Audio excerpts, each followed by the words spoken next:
এই যুবদলকে সুসংগঠিত করতে এবং গোলাপগঞ্জ উপজেলার পৌরের সাথে একটা সমন্বয় করে যাতে যুবদল তার সকল কর্মসূচি সকলভাবে পালন করতে পারে। সিলেট বলেন, ঢাকা বলেন, সব জায়গায় কর্মসূচিতে আমরা অংশগ্রহণ করেছি।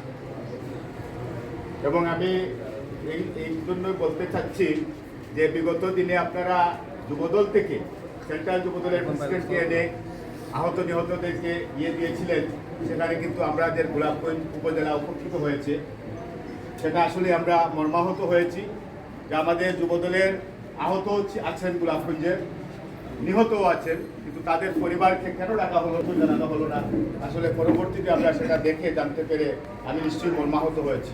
ভবিষ্যতে এইসব বিষয় যারা আন্দোলন সংগ্রামের ত্যাগ স্বীকার করেছে, যারা মাঠে ছিল, তাদেরকে আপনারা যেভাবে আজকে বলছেন আগামী দিনের কমিটিতেও মূল্যায়ন করবেন, সেই কথা এবং কাজের জন্য মিল থাকে।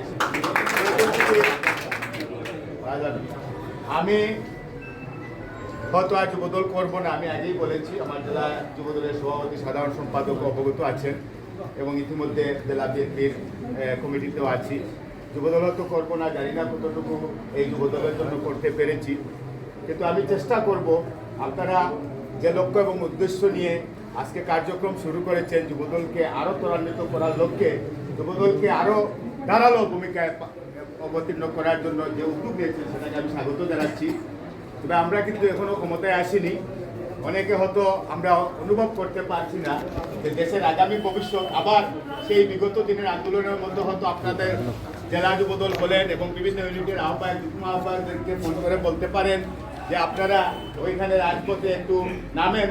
সেই কথা বলার মতো এখনও সেই পরিবেশ কিন্তু সামনে আছে। তাই আমি আপনাদের দৃষ্টি আকর্ষণ এটাই করতে চাই।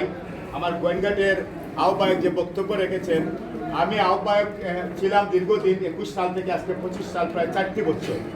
আমার এই আন্দোলন সংগ্রামে প্রত্যেকটি ইউনিয়নের যুবদলের নেতাকর্মীদের আমি যখনই দেখেছি তখনই তারা এসেছে, কিন্তু তাদেরও একটা ইচ্ছা ছিল, আমাদেরকে সিবি দিয়েছিল, প্রায় 4 থেকে 500 সিবি আমি সংগ্রহ করেছিলাম, সিবি সংগ্রহ করেছিলাম প্রত্যেকটা ইউনিয়নের নিকট থেকে, এবং তারাও সেই কমিটিতে আসার জন্য অনেকে উদ্গ্রীব ছিল।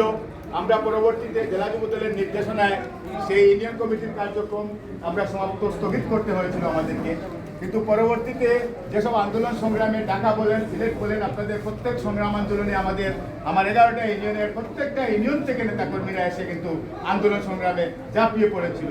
তারাও এখনও অনেক মূল্যায়নের আশা করছে। যদি আপনারা সেই সুযোগ দেন আমাদেরকে, আমি একইভাবে আপনাদের কাছে আহ্বান রাখবো যে আমাদের ইউনিয়ন কমিটিগুলা করার যদি একটা সুযোগ দেন, 11 দিন সময় লাগবে 11টা কমিটি করতে, অথবা 5 দিন সময় লাগবে প্রত্যেক দিন এই যে 2টা কমিটি করার।